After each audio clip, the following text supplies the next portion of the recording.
Selamat datang di AR Automotive Channel. Ya, dalam video kali ini gua akan memberikan pengalaman gua 4 tahun menggunakan Toyota Calya ini. Sebelum kita masuk ke videonya, jangan lupa untuk like, share, dan subscribe channel ini biar channel ini terus berkembang. Dan kita cek mobilnya.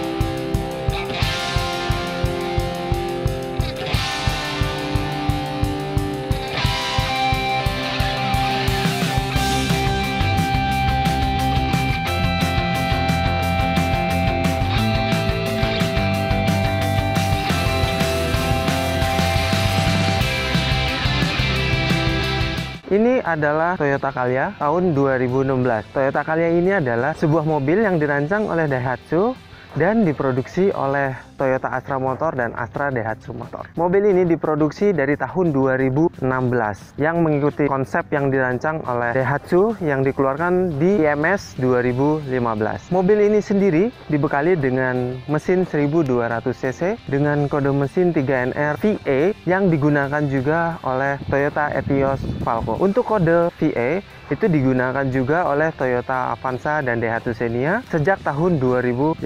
Mobil ini diproduksi untuk kelas di bawah Avanza dan Xenia untuk menyaingi Datsun Go Plus. Untuk Toyota Calya sendiri itu diproduksi hanya dengan mesin 1200 cc. Namun untuk saudara kembarnya yaitu Daihatsu Sigra diproduksi dengan dua varian mesin, yang pertama 1000 cc dan ada juga yang 1200 cc. Untuk Toyota Calya ini hanya dibagi menjadi dua tipe untuk di Toyota, untuk tipe G dan tipe E. Jenis transmisinya sendiri, mobil ini diproduksi dengan dua jenis transmisi juga, yaitu untuk manual 5 percepatan dan otomatis 4 percepatan. Ini adalah Toyota Calya 2016 yang sudah gua pakai selama 4 tahun. 4 tahun itu bukan waktu yang sebentar kalau menurut gua, dan banyak hal yang sudah gua laluin bareng sama mobil ini. Beberapa kesenangan dan duka gua jalanin bareng sama mobil ini. Keluhan yang gua alamin itu masih sama dengan review gua yang sebelumnya. Tonton juga, linknya ada di deskripsi. Pemakaian 1 tahun gua komplain tentang performanya di tanjakan. Sama halnya pada saat ini, mobil ini memang tidak ada perubahan dan tidak ada yang gua rubah sama sekali untuk bagian mesinnya. Jadi trouble-nya masih sama, bermasalah dalam tenaganya pada saat tanjakan itu sangat kurang sekali. Dan beberapa lecet-lecet pemakaian wajar. Beberapa perubahan di eksterior dan di interior selama 4 tahun ini yang gue lakuin itu ada di bagian belakang spoiler dan di dalam. Di interior itu ada beberapa, yaitu knob AC, terus kemudian ada juga gua ganti head unit. Selain spoiler, untuk eksteriornya semua lampu sudah gua ganti menjadi lampu LED supaya menciptakan sesuatu yang hemat energi. Semua lampu sen, lampu besar, lampu senja sudah gua ganti jadi LED. Bahkan lampu plafon di kabinnya itu sudah menggunakan lampu LED. Namun ada beberapa memang yang belum gua ganti menjadi lampu LED karena yang pertama gua agak susah nyari lampunya yang sesuai, maksudnya yang sesuai itu yang sama terangnya, terutama lampu mundur itu belum gua ganti LED karena gua susah nyari lampu mundur yang terang. Pada saat itu sudah pernah gua ganti LED yang sama kayak lampu senja, namun untuk kecerahannya itu masih kurang terang, masih kalah sama lampu bohlamnya, jadi nggak jadi gua ganti jadi lampu LED. Kemudian yang kedua itu adalah lampu fog lampnya. Gua udah beli lampu fog lampnya, tinggal dipasang. Nah ini nanti kedepannya akan gua ganti menjadi lampu LED juga. Mungkin pada saat itu memang beberapa panel lampu seperti lampu sen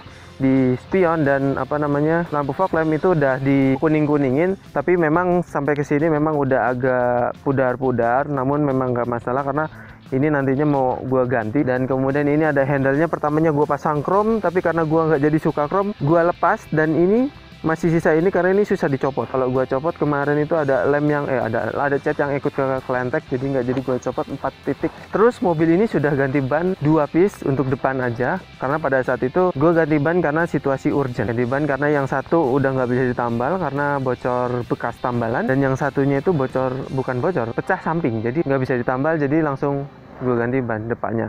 Nah, besoknya juga akan gue ganti ban. Rencana gue akan melakukan modifikasi mobil ini kembali. Gue mau ganti kaca film, karena kaca filmnya ini udah mulai memudar. Walaupun dari luar masih nggak begitu kelihatan, tapi kalau dari dalam tuh udah terang banget dan panasnya tuh udah mulai meresap. Selanjutnya gue mau merencanakan itu ganti velg jadi ring 16, atau walaupun nggak ganti velg atau nanti sambil nunggu ganti velg, bannya gue ganti yang agak lebaran, yang ukuran 185/65 ring 14 biar lebih oke, agak lebar. Ini tampilan depan dan tampilan belakang tidak banyak berubah dari review gue sebelumnya yang pengalaman 1 tahun pemakaian. Inilah Toyota Calya gue. Ya, ini dia tampilan belakang untuk Toyota Calya gue. Perubahan minor yang gue lakuin, yang gue sampaikan juga tadi, spoiler ini yang menggunakan lampu rem. Namun spoiler ini sepertinya sudah mulai harus diganti karena ini udah apa namanya, udah lemes banget. Jadi gue mau ganti.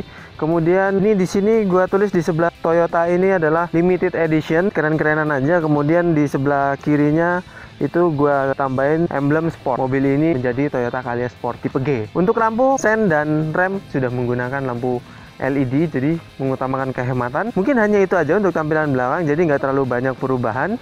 Dan dari sisi samping sebelah kiri mobil ini pun tidak banyak perubahan. Dari sini kita lihat dalamnya, beberapa perubahan memang yang udah gue lakuin di dalam. Yang belum nonton, ada proses pemasangan atau proses modifikasinya di link deskripsi, semuanya ada, gue masukin.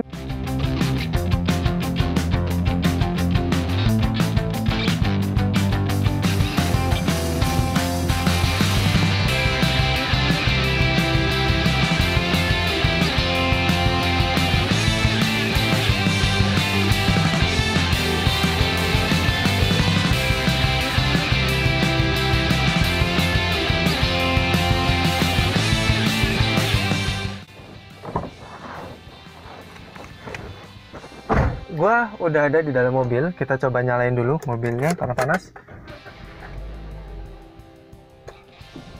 Ini dia tampilan dalam mobil gue. Nggak banyak perubahan, memang hanya sedikit saja, perubahan minor saja. Kemarin tuh gue mau pasang ini switch control di sini, cuman pas mau gue beli, hari ini gue masukin favorit di online, besoknya mau gue beli udah habis duluan dan belum ketemu lagi switch tombol control head unit di setir untuk harga yang segitu dan semutakhir itu. Gue belum jadi ganti ini. Kemudian selebihnya memang gue melakukan di head unit menjadi LCD dan sudah bisa mirroring dengan handphone. Jadi layar handphone kita bisa dimasukin ke sini.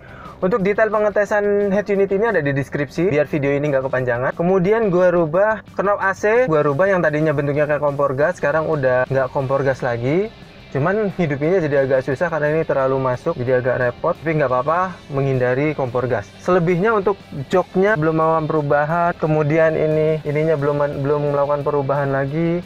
Paling yang udah gue lepas paling yang di sini. Kalau 1 tahun yang lalu di sini ada ketupat merah putihnya, sekarang udah nggak ada. Klakson masih sama, kanan kiri masih sama, ini masih diplastikin. Bahkan sampai ke belakang itu gue belum melakukan perubahan sama sekali. Tambahan untuk mobil ini paling sudah gue pasang karpet karet, udah gue review juga sih pada saat pengalaman 1 tahun juga udah gue pasang karpet karet. Selebihnya tidak ada perubahan yang gue lakuin, jadi memang sedikit sekali, minor sekali perubahan yang gue lakuin pada mobil ini. Sekarang kita menuju ke experience-nya, ke pengalaman, ke apa yang gue rasain selama bawa mobil ini. Oke, 4 tahun bawa mobil ini, gue ngerasa nyaman, enak. Bahkan pada saat gue bawa Avanza, itu masih enak mobil ini. Posisi duduk, posisi mengemudi, itu mobil ini sangat nyaman sekali, sangat enak. Di row keduanya pun cukup luas, nggak sempit-sempit amat.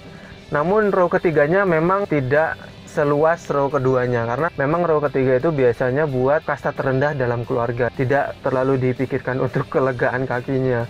Kalau gue yang duduk belakang nggak enak, nggak sempit banget sih, press banget, kaki itu press banget dan ngatung, itu yang bikin nggak nyaman kalau duduk di belakang. Itu dari sisi tempat duduk. Untuk selebihnya BBM sangat irit sekali mobil ini. Pada saat pengetesan gue kemarin pertama itu mencapai 23,1 km per liter dalam kondisi jalan lancar. Kalau secara overall gue ngisi full to full itu 18 km per liter. Kalau dari awal sampai dengan gue riset pertama kali itu sekitar 16,7 km per liter. Ya menurut gue mobil ini irit lah untuk kantong-kantong orang kayak gue. Worth it banget punya mobil ini dengan mesin 1200 cc, gak beda jauh dengan Avanza yang 1300. Memiliki konsumsi bahan bakar yang bahkan jauh daripada Toyota Avanza. Yang sangat disayangkan dalam mobil ini itu menurut gua itu adalah AC. AC-nya tuh cuma di depan doang. Kalau yang di tengah itu dia merupakan air circulation. Dia ngambil angin dari depan, dingin dari depan, disalurkan ke belakang. Tapi ini sangat membantu daripada nggak ada sama sekali. Nggak apa-apa lah ada ini worth it, cuman gue sih pengennya Toyota Calya ini ada double blower AC-nya di belakang. Untuk mesinnya ini memang sudah pernah gue ganti untuk magnetic AC-nya. Nah, waktu itu rusaknya kenapa? Tonton di video yang ada di deskripsi. Mungkin ada perubahan sedikit pada klaksonnya yang udah gue ganti menjadi klakson keong pada saat itu, dan pemasangannya pun nonton di deskripsi juga. Dengan kapasitas mesin 1200 cc, notabene lebih kecil daripada Toyota Avanza yang 1300 cc, namun mobil ini memiliki kecepatan yang luar biasa. Bahkan gue bisa menempuh kecepatannya lebih dari 140 km per jam, sangat bertenaga sekali. Nah, itu kenapa gue lebih suka mobil ini. Dan pada saat itu gue beli mobil ini itu karena mobil Avanza pada saat itu lagi ramai buat taksi online, jadi gue beli mobil ini biar nggak sama kayak taksi online. Dan ternyata sekarang taksi online pun pakai mobil ini, gue jadi disangka taksi online kadang-kadang. Tapi yes, itu nggak apa-apa karena ini mobil pilihan gue sangat bangga dengan mobil ini, dengan apa yang udah gue rasain dan gue jalanin bareng dengan mobil ini. Gue akan lakukan modifikasi kecil atau minor untuk mobil ini supaya tampilannya tuh bisa lebih keren. Namun memang gue nggak pernah suka, namun memang gue nggak akan melakukan perubahan banyak pada mesinnya. Mesinnya gue upgrade sedikit agak racing mungkin nanti, dan selebihnya gue akan lebih bermain di eksterior dan interior. Oke, itu dia tadi pengalaman 4 tahun pemakaian Toyota Calya. Yang belum subscribe, jangan lupa subscribe dan like juga, kemudian share ke sosial media lo. Terima kasih yang udah nonton, sampai jumpa di video selanjutnya dan salam otomotif.